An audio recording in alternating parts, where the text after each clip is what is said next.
ठीक है, सप्तदशो अध्याय कियंत शिरसियम अध्यायम व्याख्यास्यामः। अभी हम इस अध्याय में प्रवेश कर रहे हैं, यानी कि हम रोग चतुष्क में प्रवेश कर रहे हैं। देखा जाए तो चिकित्सा का कर्तव्य कितना सिंपल है। चिकित्सक का उसको रोग को आइडेंटिफाई करना है और रोग को ट्रीटमेंट देना है। Only two things are is in hand, identify and treat. Rest is depends ना, उसके प्रारब्ध के ऊपर, आपके लॉजिक के ऊपर, और उसके आपके हाथ में केवल ये दोनों ही चीजें हैं, right? You have to identify and you have to treat. Type in the chat box if you agree, फिर हम विषय को आगे बढ़ाते हैं।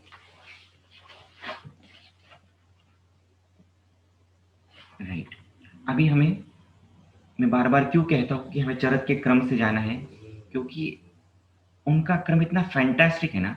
It is just super the way he thinks, the logical mind of Charak, the mystical mind of Charak, the chikitsak aspect of Charak, everything is great. किसी ने वो गलत श्लोक लिखा है कि निदाने माधवा श्रेष्ठा सूत्रस्थाने तु वाग्भटा।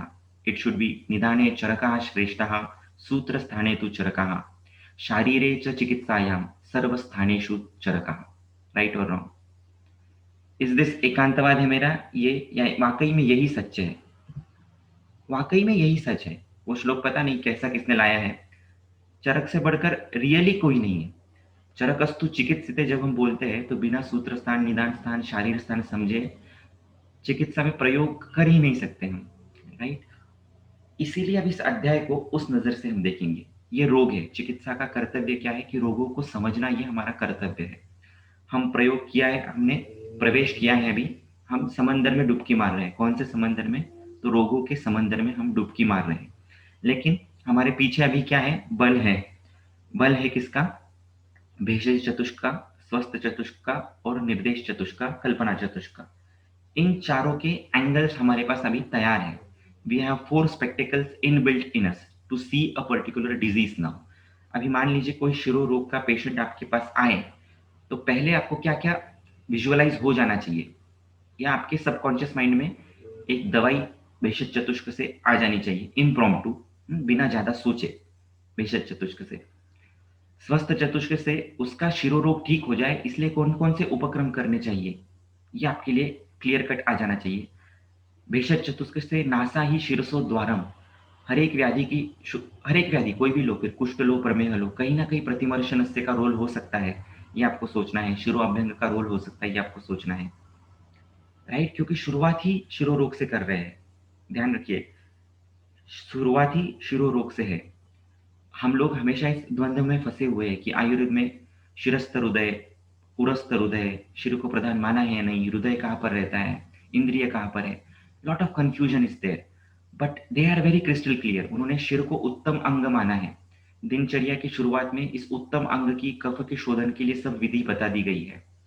तो उस लिहाज से शिर तो इंपॉर्टेंट है ही, मर्म है ही ना वो, और सबसे टॉप मोस्ट मर्म है। सो और हृदय का तो अपना महत्व है ही। षडंगम अंगम विज्ञानम। इंद्रिया जो है वो हृदय में भी स्थित है। यदि आप चरक सूत्र 30 देखो तो षडंगम अंगम इंद्रियाणी अर्थपंचकम, ये सभी हृदय में स्थित है। और ये अध्याय देखो तो इसमें शिरसी इंद्रियाणी ऐसा लिखा गया है। और चरक सिद्धि 9 देखो तो वहां पर भी शिरसी इंद्रियाणी इंद्रिय प्राणवाहिनी च स्रोतांसी। पूरा जो प्राणवाह स्रोतस है, ये शिर के माध्यम से काम करता है। ये बहुत ही खूबसूरत रेफरेंस चरक सिद्धि 9 में दिया है, वो कभी पढ़िएगा। शिरसी इंद्रियाणी इंद्रिय प्राणवाहिनी च स्रोतांसी सूर्यम इव गभस्तया। जैसे सूर्य की किरणें, रश्मियां हर जगह पर बिखेर जाती है, वैसे सभी इंद्रिय जो है वो शिर में स्थित है, और उसका मैनिफेस्टेशन पूरे शरीर में हो रहा है। इसलिए कोई भी रोग हो, कोई भी निज आगंतुक रोग हो, हर एक व्याधि में आपको शिर का पर्सपेक्टिव ध्यान में लेना बहुत ज्यादा जरूरी है। हर एक व्यक्ति का शिर का एस्पेक्ट, मर्म की दृष्टि से भी उसका शिर सारता की दृष्टि से भी परफेक्ट है या नहीं, दोषों की दृष्टि से भी परफेक्ट है या नहीं, रक्त की दृष्टि से परफेक्ट है या नहीं, क्योंकि रक्त की दृष्टि ये सबसे इंपॉर्टेंट फैक्टर है शिरोरोग में। शिरस्य असरम च दुष्यति, ये संप्राप्ति में दिया गया है आगे। इसलिए अभी देखिए कितने कितने एंगल्स लगेंगे हमारे। शिर का एंगल, उत्तम अंग का एंगल, दिनचर्या का एंगल, शिरो अभ्यंग, नस्य, रक्त का इंपॉर्टेंस, यदि रक्त का सारत्व उस व्यक्ति में है या नहीं, रक्त अच्छा है तो सिरा और कंडराएं कैसी है, क्योंकि मर्म है, मर्म की जगह पर क्या बोला है, मर्माणी खलु शिरा स्नायु संधि अस्थि सन्निपातः, तो इनका सन्निपात ठीक से हो रहा है नहीं, नहीं हो रहा है तो फिर संधानीय महाकषाय का रोल कुछ है या नहीं, संधानीय महाकषाय और शिरोरोग का क्या संबंध है। इस प्रकार से आपको अलग अलग अलग अलग इतने सारे डायमेंशंस मिलते चले जाएंगे। Right, are you getting me? Fast हो रहा है, स्लो हो रहा है, मजा आ रहा है? Type in the chat box. अब तो हमने प्रवेश किया भी नहीं है, सिर्फ शब्द मात्र से इतना कुछ हमें समझ में आ रहा है कि हम क्या क्या देख सकते हैं। राइट, कभी भी अध्याय की शुरुआत जो है वो चक्रपाणी क्या कहते हैं वो हमें देखना चाहिए। राइट, चक्रपाणी उसके विषय में विशेष टिप्पणी देते हैं, तो फर्स्ट श्लोक और उसका चक्रपाणी का एक्सप्लेनेशन, और लास्ट के चरक के श्लोक की जिसमें इंडेक्स दिया होता है, चरक समराइज करते हैं उन चीज़ों को कि क्या क्या चीज़ें उन्होंने यहाँ पर बताई गई हैं। That is very very important, जो एंड में श्लोकों में दिया होता है। यदि हम वो एंड श्लोक को भी मेमोराइज कर ले या ध्यान में रख ले तो सभी विषय हमारे माइंड में एक माइंड मैप की तरह तैयार हो जाते हैं। इसलिए हमारा जो इंडेक्स है वो पीछे है, it is a Mohammedan index मैं कहूँगा, मुसलमान लोगों की तरह है, पीछे से शुरुआत करते हैं कभी कभी, तो वो एक तरीके से देखना ज़रूरी है। और शुरुआत में चक्रपाणी उस अध्याय के बारे में क्या कहता है, व्हाई दैट अध्याय इज प्लेस्ड देयर, वो हमें पढ़ना ज़रूरी होता है। तो क्या कहते हैं, पूर्व चतुष्टयेन भेषजम अभिहितं संप्रति तद्विषय रोग अभिधानार्थं रोग चतुष्को अभिधातव्यः चिकित्सा च विधेयत्वेन एव प्रधानम्, अतः प्रथमम् उक्ता किंच दर्शितश्च अयं प्रथम अध्याय एव संबंधः एवं च अंगेषु मर्मसु च प्रधानभूत शिरोहृदय रोग अभिघातयत्वेन कियंत शिरस्यो अभिधीयते। भेषज चतुष्क में जो भी बता दिया है उसको आपको यूज तो करना है, लेकिन आपको रोग को तो समझ में आना चाहिए, तो वो रोग समझने के लिए अभी रोग चतुष्क का निरूपण है। रोगों में भी रैंडमली किसी भी रोग को नहीं लिया है, तो उत्तम अंगम अंगाणाम, जो सबसे उत्तम रोग है उस शिर को प्रधानभूत रखकर, और जो त्रिविध मर्म है शिर हृदय बस्ती, उसको आश्रयभूत रखकर यहाँ पर वर्णन किया गया है। इसलिए आप देखोगे पहले शिर का वर्णन है, फिर हृदय का वर्णन है, उसके आश्रय से ओज का वर्णन है। ओज का कितना बड़ा इंपॉर्टेंस प्रमेह में है वो समझने के लिए मर्म के एंगल से और आवरण के एंगल से प्रमेह का वर्णन है।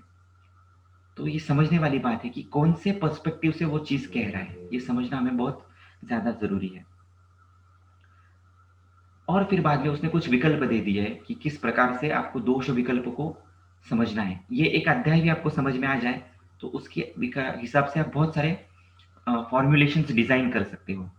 ये चरक की अपेक्षा है कि यह स्याद दोष विकल्पज्ञः स च रस विकल्पवित्, जो 62 प्रकार से दोष विकल्प कर सकता है और उसके हिसाब से 62 प्रकार से रस विकल्प कर सकता है, वो सबसे उत्तम चिकित्सक है। जो ये समझ सकता है कि इस व्यक्ति में, it doesn't matter if you are naming that condition, आपको उस कंडीशन का, क्लिनिकल कंडीशन का व्याधि के स्वरूप में ही नाम पता हो, ये जरूरी नहीं है। इट इज नॉट नेसेसरी कि आप उसको लेबल कर दे, प्रमेह, मधुमेह, अम्लपित्त, नॉट नेसेसरी। न ही सर्व विकाराणाम नाम तो अस्ति ध्रुवा स्थिति, सभी विकारों को नाम हो ये जरूरी नहीं है, लेकिन उसका मान विकल्प आपको आना चाहिए। वात पित्त वृद्ध कफ क्षीण, कफ पित्त वृद्ध वात क्षीण, वात क्षीण, वात पित्त क्षीण, इस प्रकार का भी आप डायग्नोसिस कर पाओ तो that is very much more practical, because vyadhi is a dynamic condition.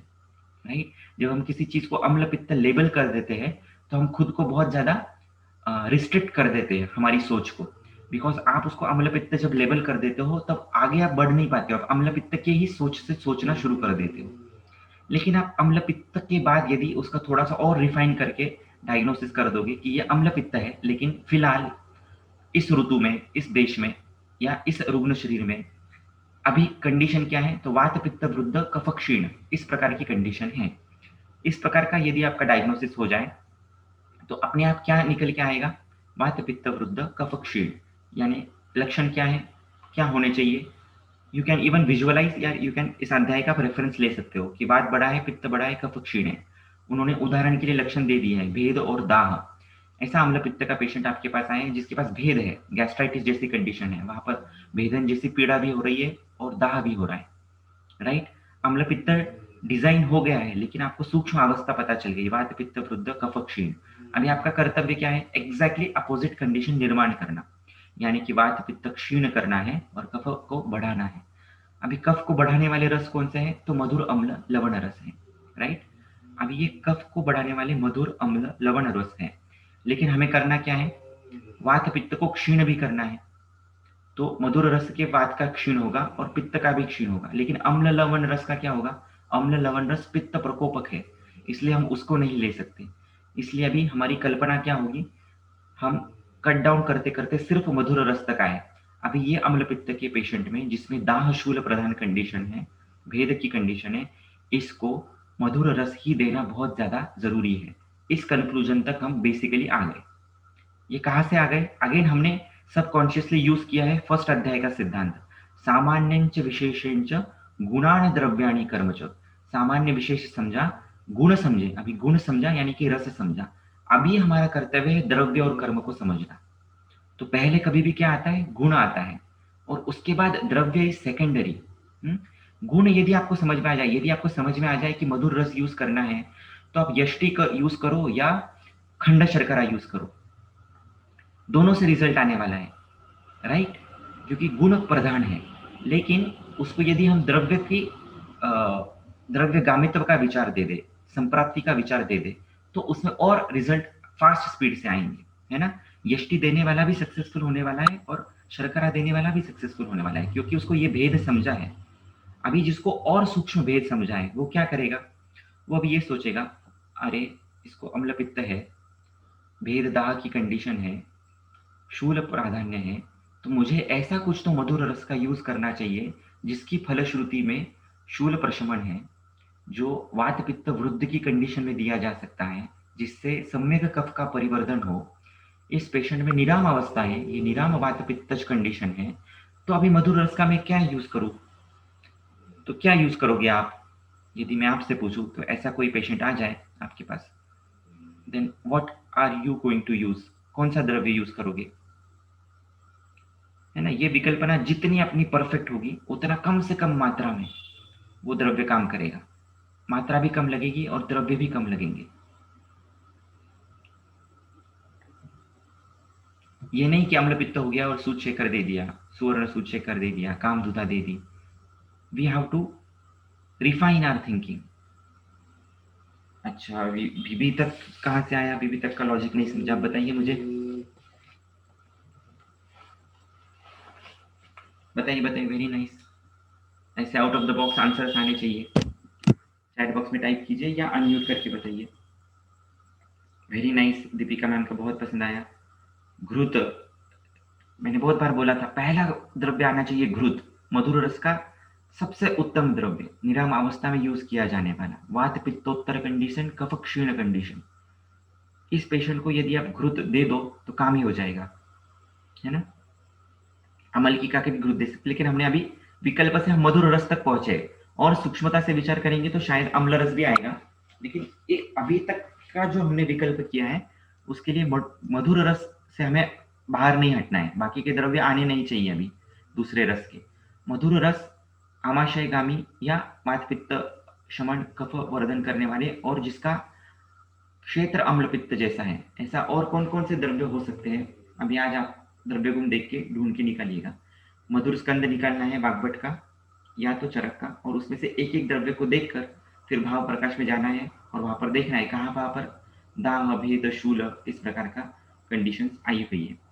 अभी यहाँ पर अमृता भी काम करेगी, लेकिन अमृता तिक्त रस प्रधान है, दाहानुत है, राइट, डेफिनेटली। लेकिन Amrita mostly works in santarpanottha vyadhij, exclusively niram vyadhij में अमृता का रोल नहीं होता है।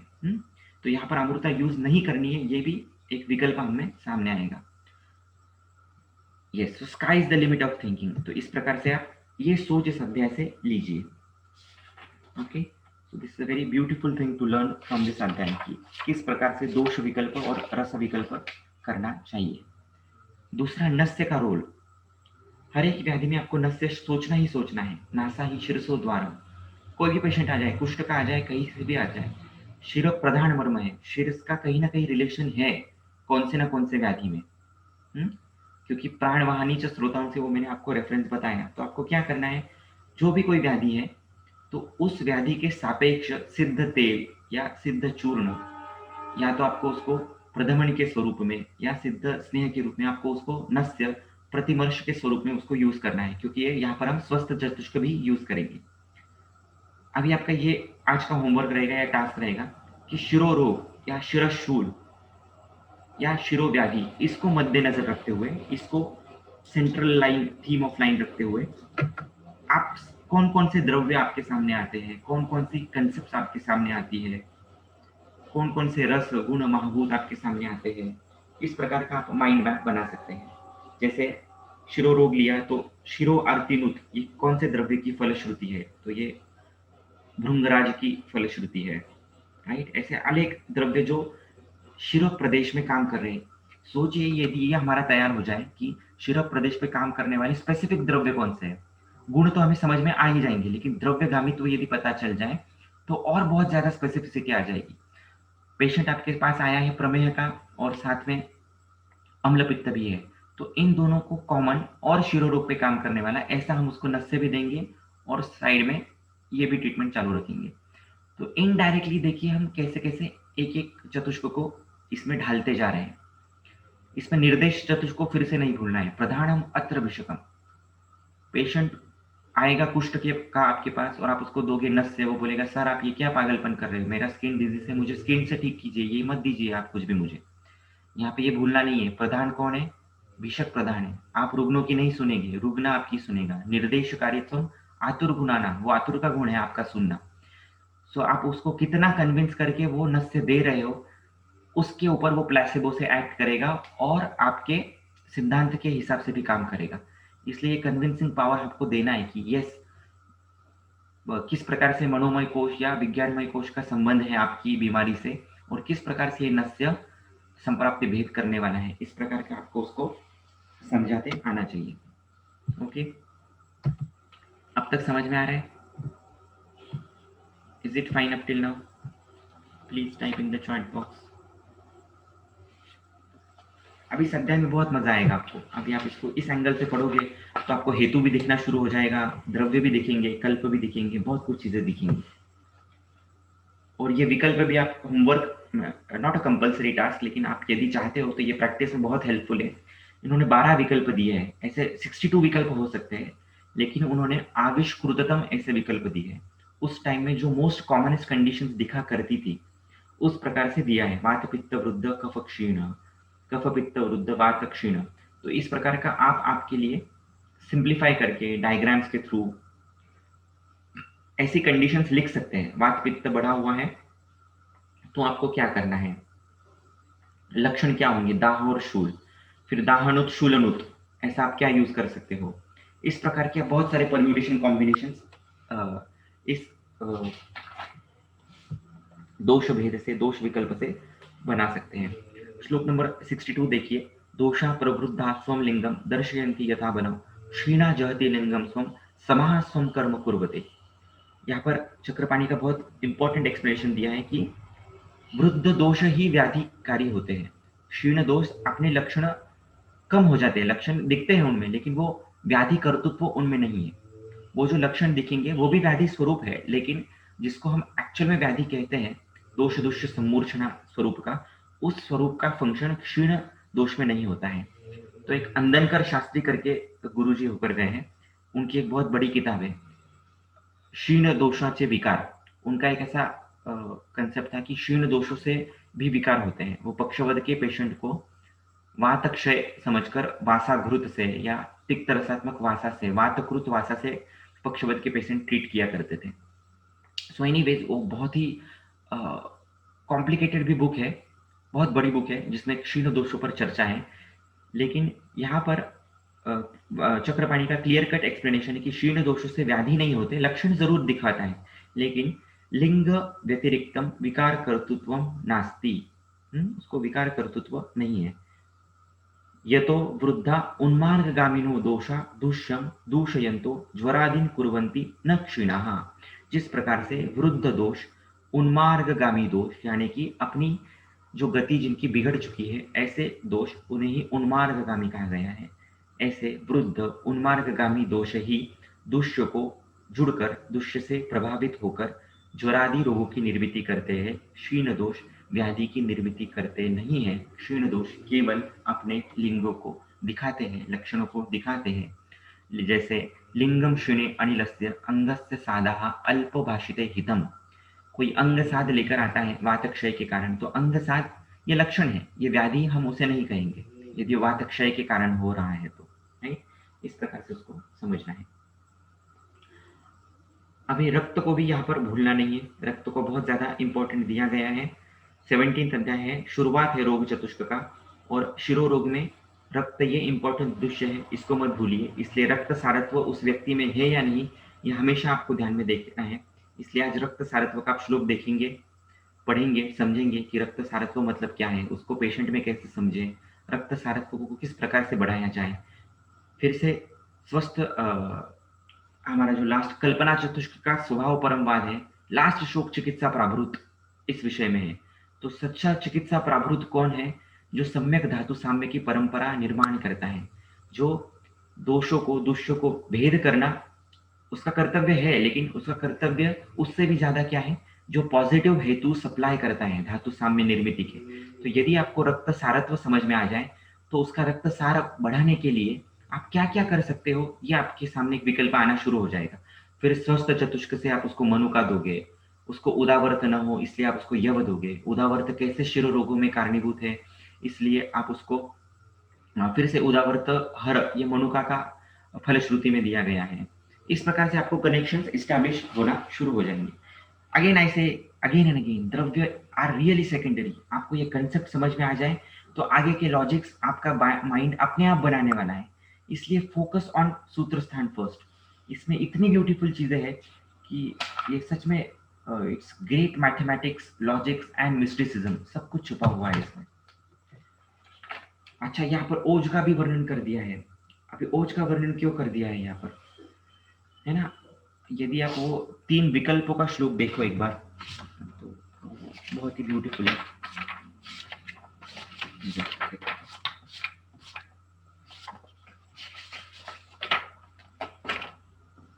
इन्होंने भी देखो 59 श्लोक में वात पित्त क्षय हो रहा है, कफ वृद्ध हो रहा है, तो क्या क्या हो सकता है? चेष्टा, प्रनाश, मूर्छा, वाक संगम च करोति ही। क्लासिकल आईसीयू का पेशेंट है, जो कोमेटोज पेशेंट है, लगभग इसी प्रकार की स्थिति होगी, राइट? वात पित्त क्षय, कफ वृद्ध, उसके कारण मार्गावरोध हो गया है, मार्गावरोध की संप्राप्ति है। इसकी वजह से क्या हो रहा है? चेष्टा, प्रनाश, कोमेटोज, मूर्छा, वाक संगम, बोल भी नहीं पा रहा है, राइट? दूसरी कंडीशन दी है वात श्लेष्म क्षय पित्तम, वात कफ क्षय, यहाँ पर पित्त वृद्ध है, वो क्या कर रहा है? देह ओजः संस्थयित चरेत। तो यहाँ पर ओज स्त्रंस की कंडीशन हो रही है। मेन कौन है? तो पित्त यहाँ पर इंपॉर्टेंस दिया है। तो जहां जहां पर ओज का रिलेशन आता है ना, ओज विस्रंस, ओजो भ्रंश, वहां पर पित्त को देखना, समझना बहुत ज्यादा जरूरी है।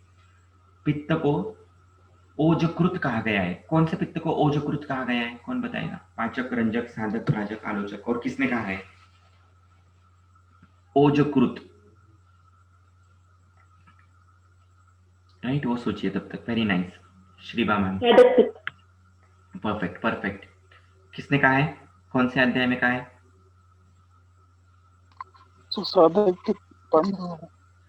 साधक पित्त को ओजकृत किसने कहा है और कौन से अध्याय में कहा है?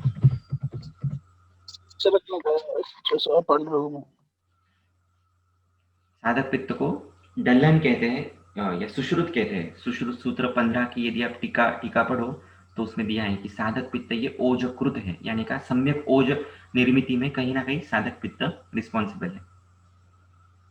ठीक है, अभी कंडीशन देखिए, मैं आपको क्या समझाना चाह रहा हूं। कफ वृद्ध हो गया है तो भी चेष्टा, प्रनाश, मूर्छा जैसी कंडीशन हो रही है। पित्त वृद्ध है और बाकी दोष क्षीण है, तो यहाँ पे ओज के एंगल से मूर्छा हो रहा है। ग्लानि, इंद्रिय दौर्बल्यम, तृष्णा, मूर्छा, क्रिया क्षय। तीसरी कंडीशन है पित्त श्लेष्म क्षय है लेकिन वायु बढ़ा हुआ है, तो यहाँ पर मर्माणी अतिपीड़यन, प्रनाशयति सौद्यम च, तीनों ही कंडीशन है, तीनों में मूर्छा है, राइट। लेकिन एंगल देखिए, कफ वृद्धि के कारण मूर्छा होगी तो चिकित्सा बदल जाएगी। कफ वृद्धि के कारण आईसीयू का पेशेंट है तो आप उसको त्रासन चिकित्सा दोगे। पित्त वृद्धि के कारण मूर्छा है तो आपको उसको शायद घृत का नस्य दे दोगे। वात वृद्धि के कारण मूर्छा है तो आप उसको बस्ती दे दोगे, राइट। See the dimensions.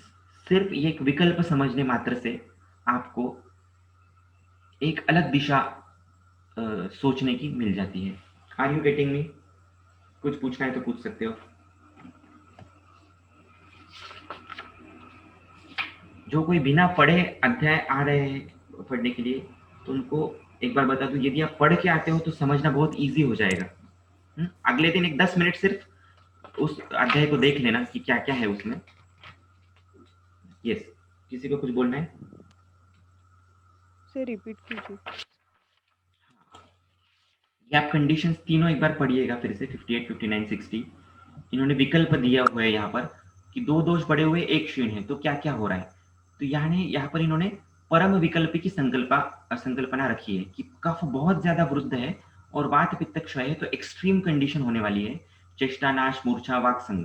वहां पर आपको मार्गावरोध दूर करना पहली ट्रीटमेंट रहेगी और मार्गावरोध दूर करने के लिए आपको तीक्ष्ण उष्ण प्रमाथी द्रव्य, मरीच, वचा जैसे नस्य, त्रासन चिकित्सा इस प्रकार का यूज करना होगा, तभी उस व्यक्ति की मूर्छा जाएगी। कभी कभी ऐसा होगा कि वात श्लेष्म क्षय है और पित्त बढ़ा हुआ है बहुत ज्यादा, तो उससे दो ओज श्रवण से होकर ग्लानि, इंद्रिय दौर्बल्य, तृष्णा, मूर्छा, क्रिया क्षय इस प्रकार की कंडीशंस होंगी। वहां पर आपको पित्त की चिकित्सा करनी है। पित्त का परम औषध घृत यूज कीजिए या तो कषाय, तिक्त, मधुर, जो भी आपको जैसे हेतु मिले हैं, पेशेंट में लक्षण मिले हैं, उसके अनुरूप आप पित्त को फोकस करके ट्रीटमेंट कीजिए, उससे उसकी मूर्छा जाएगी। और तीसरी कंडीशन है जहां पर वायु प्रदान है, तो जहां पर धातु क्षय की कंडीशन है, पेशेंट में बहुत सारे धातु क्षय के लक्षण है, यानी कि बहुत दिनों से अलग अलग व्याधियों से पीड़ित है, डायबिटीज भी था, किडनी फेलियर में भी था, बहुत बार डायलिसिस भी किया हुआ है, बहुत दिनों से क्षुधा मांद्य है। ऐसा पेशेंट जब लैंड होता है इमरजेंसी में तो वहां पर वायु मर्माणी अति पीड़न होता है और वैसा पेशेंट क्लिनिकली बहुत डिटेरियोरेट होते जाता है। वहां पर आपको वायु को ध्यान में रखना है। और वायु कब काम करेगा हमने देखा है, स्नेह सारो अयम ही पुरुषः। शरीर जब सशक्त होगा, स्नेह सार होगा, तभी वायु वहां पर काम कर सकता है, अन्यथा वायु शरीर को छोड़ने की कोशिश करेगा। तो वहां पर आपको स्नेह किस प्रकार से स्थापित किया जाए, तो वहां पर आपको युक्ति से या तो निरूह बस्ती या अनुवासन बस्ती को यूज करना है। ये सब विकल्पों को आपको हेतु के आधार पर समझना है, लक्षणों के आधार पर समझना है। पेशेंट बोल रहा है कि या रिलेटिव्स बोल रहे कि पेशेंट बहुत प्यास लग रही थी उसको बार बार और फिर बाद में मूर्छित हुआ, उसको बहुत स्वेद प्रवृत्ति होती थी या पित्त प्रकृति का था, रक्त असार था, तो इससे आप अंदाज लगा सकते हो कि ये पित्त डोमिनेंस वाला ही कंडीशन है। यहाँ का मूर्छा कफ से रिलेटेड नहीं है, वात से रिलेटेड नहीं है, पित्त से रिलेटेड है। तो शायद उसका एक आपका विरेचन का एक छोटा सा कर्म भी उसकी मूर्छा मिटा सकता है। इस प्रकार से आपको वो विजन डेवलप करनी होगी, तब जाके ये अध्याय समझ में आएगा, राइट।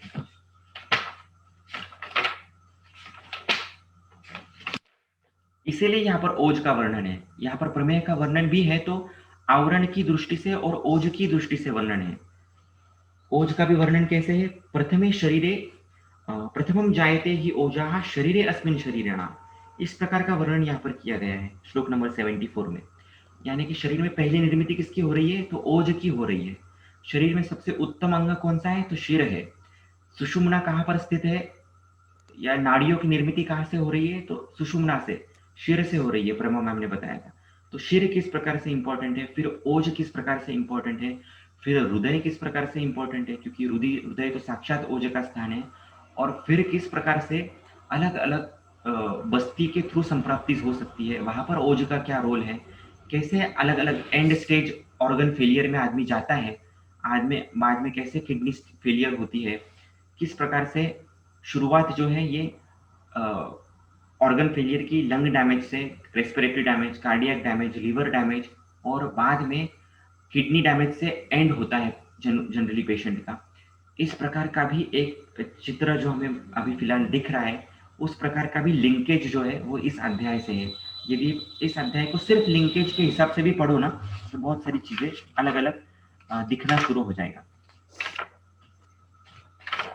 राइट। और फिर प्रसंग तंत्र युक्ति से उन्होंने विद्रथी और पीड़का इनका वर्णन कर दिया है, क्योंकि बाद में फिर उसका अवसर नहीं आने वाला है अलग से, इसलिए उन्होंने जहाँ पर मधुमेह का वर्णन कर दिया है वहां पर ही विद्रथी और पीड़का का भी वर्णन कर दिया है। इसका भी शायद कोई और लॉजिक हो सकता है कि वो गंभीर होती है, या जहाँ पर पीड़का निर्मित हो जाए, विद्रथी निर्मित हो जाए, वहां पर व्याधि असाध्य हो सकता है।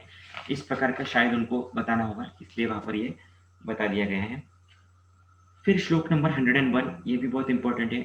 यहाँ से आपको कुछ बहुत सी क्रक्सेस मिलते हैं कि क्लोम से यदि संप्राप्ति हो रही है तो पिपासा मुख शोष गल ग्रह, कोई पेशेंट पिपासा मुख शोष गल ग्रह लेकर आ रहा है तो कहीं ना कहीं क्लोम की इन्वॉल्वमेंट है। तो ऐसे द्रव्य आपके पास रेडी होने चाहिए जो क्लोम पे काम करते हैं। ये फिर से भाव प्रकाश से हमें मिलेंगे, जहां जहां पर क्लोम शब्द आया है जिस जिस द्रव्य की फलश्रुति में, वो क्लोमगामी है। और क्लोमज संप्राप्ति हो रही है तो पिपासा मुख शोष गल ग्रह ये लक्षण दिखने चाहिए। यकृत जायाम श्वासाहा, ये विद्रदी से रिलेटेड है, लेकिन सिर्फ विद्रदी से ही रिलेटेड नहीं, जहां कहीं पर भी श्वास लक्षण है वहां पर यकृत एस्पेक्ट आपको देखना है। हर बार होगा ये जरूरी नहीं है, लेकिन यकृत से रिलेटेड यदि श्वास होगा तो आपको यकृतगामी कुछ ऐसा द्रव्य ढूंढना होगा जो श्वास हर भी है। उच्छ्वास उपरोध हो रहा है, श्वास लेने में दिक्कत आ रही है, तो प्लीह से रिलेटेड उसका संबंध हो सकता है। प्लीहामय पिप्पली जैसा द्रव्य यहाँ पर श्वास व्याधि में काम कर सकता है। तो अत्ययिक अवस्था यदि पेशेंट की आ रही है, सीओपीडी जैसी कंडीशन है या स्टेटस एस्थमेटिकस जैसी कंडीशन है, उस व्यक्ति का प्लीहा से संबंध हो सकता है और प्लीहामय पिप्पली इस प्रकार से संबंध हो सकता है। और हम तो जानते ही है कि पिप्पली प्राणवायु स्रोत की भी इंपॉर्टेंट औषधि है। तो इस प्रकार से एक एक कनेक्शन आपको लगना शुरू होता जाएगा। कुक्षी जायाम कुक्षी पार्श्वांतर अंश शूलम, कुक्षी शूल पार्श्वशूल, ये अगर हो रहा है तो कुक्षी से रिलेटेड संप्राप्ति है। वृक्क पृष्ठ कटिग्रह, ये बहुत बार दिखता है, मेरे सीकेडी के पेशेंट्स बहुत रहते हैं तो उसमें पृष्ठ कटिग्रह, पेशेंट को पता भी नहीं होता है उसको सीकेडी है, बहुत दिनों तक उसको पृष्ठ कटिग्रह होता है। वो कहता है कमर दुख रही है, पीठ दुख रही है, वहां पर दर्द रहता है। He doesn't even know that he has CKD, लेकिन हम जस्ट उसका यूएसजी कर लेते हैं तो समझ में आता है कि वृक्क की साइज जो है वो कम हुई है, राइट। लक्षण क्या था? सिर्फ पृष्ठ कटिग्रह, बाकी कुछ नहीं था, बाकी विशेष लक्षण नहीं है। तो सिर्फ इस लक्षण मात्र से आपको संप्राप्ति कहाँ हो रही है ये समझने में मदद हो जाती है। अभी पृष्ठ कटिग्रह यदि आप देखो तो कटु रस के अधिक सेवन में भी दिया हुआ है पृष्ठ कटिग्रह, इस प्रकार से ही वर्णन है। तो फिर से देखिए, कटु रस का संबंध, कटु रस का गामित्व पृष्ठ और कटि की तरफ है। कटु रस वायु और अग्नि महाभूत प्रधान है। वृक्क की निर्मित रक्त और मेद से होती है।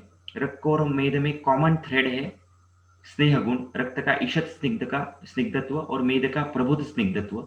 यदि इन दोनों का स्निग्ध गुण कम हो जाए तो रक्त और मेद धातु की सारता कम हो जाएगी और वृक्क पे मैनिफेस्टेशन होगा। तो यदि कोई व्यक्ति खास करके वात पित्त प्रकृति का हो, निरंतर कटुरस का अभ्यास कर रहा है, पृष्ठ कटिग्रह लेकर आ रहा है, तो रक्त मेद असारत्व उसमें आपके दिख रहे हैं कुछ लक्षण, तो उसमें आपको आप ये बता सकते हो, प्रेडिक्ट कर सकते हो कि इसका वृक्क कहीं ना कहीं कार्य हानि हो रही है। उसको शायद अश्मरी होगा, शायद विद्रदी होगा, हुआ नहीं होगा फिर भी हो सकता है, या क्रोनिक किडनी डिजीज में वो लैंड हो सकता है। इस प्रकार का आप एक अनुमान एक चीज को समझने से लगा सकते हैं। नाभि जायाम हिक्का, बहुत सारे हिक्का के पेशेंट आते हैं, सिर्फ नाभि जायाम हिक्का इतना समझने मात्र से आप चिकित्सा स्टार्ट कर सकते हो। हिक्का का उद्गम कहाँ से है? नाभि से है, तो नाभि पूरण ये हिक्का की ट्रीटमेंट होती है। इस प्रकार से घृत पूरण, नाभि पूरण, नाभि में स्वेद देना, स्नेहन स्वेदन करना, इस प्रकार से भी आप चिकित्सा आरंभ कर सकते हो। वंशण जायाम शक्ति साधा, बस्ती जायाम कृच्छ पूति मूत्र वर्चस्व। अभी बस्ती में यदि विद्रदी है तो क्या हो रहा है? कृच्छ पूति मूत्र वर्चस्व च। अभी यहाँ पे आपको फिर से बेल लगना चाहिए कि यहाँ पर वर्चस्व का क्या संबंध है। बस्ती में विद्रदी है और कृच्छ वर्चस्व हो रहा है, कृच्छ पूतित्व हो रहा है, पूति वर्चस्व हो रहा है, ये किस प्रकार से? तो ये आज आप सोचिए, हम फिर से डिस्कस करेंगे। ओके, ये मेरा कोशिश हमेशा है कि आपको आउट ऑफ द बॉक्स मिले लेकिन शास्त्रीय चीजें मिले। हर कोई चीज वर्ड टू वर्ड मिले ये जरूरी नहीं है, ये मिल जाए तो उसका मजा भी नहीं है, आप खूब ढूंढो उसको। ये ट्रेजर हंट है, चरक का ट्रेजर हंट यदि आप करते हो तो जो आनंद मिलेगा और जो दिशा मिलेगी चिकित्सा में वो अद्भुत होगी। ओके, और एक मिनट ही बचा है हमारे पास, कुछ पूछना है तो पूछिए। रक्त और मेद का स्नेहांश कैसे बढ़ाया जाए वृक्क रोग में? तो फिर से जहां जहां पर वृक्क ये शब्द आया है भाव प्रकाश में, ऐसे द्रव्य आप ढूंढिए जहां पर स्निग्ध गुण है उन द्रव्यों में, है ना। तो वो सारीवा जैसा द्रव्य आपके सामने आएगा, जो रक्त पाचक भी है। मेद पाचक से ऐसे द्रव्य उठाइए, पटोल, सारीवा, मुस्ता, पाठा, कटुक रोहिणी और किरात, अमृता, चंदन, विश्व भेषजम। इसमें जो जो द्रव्य स्निग्ध है, जो जो द्रव्य रक्त सार है, रक्त प्रसादन है, वो उठा दीजिए, वो अपने आप वृक्कगामी होंगे। इस प्रकार से आप समझ सकते हैं। और इनका सिद्ध स्नेह यदि आप दे देते हो, जैसे अमृता और सारीवा का सिद्ध जल दे दिया आपने, तो अपने आप उसका गामित्व जो है वो वृक्क के ऊपर ही जाने वाला है। सुकुमार घृत एक ऐसा द्रव्य है जो इस प्रकार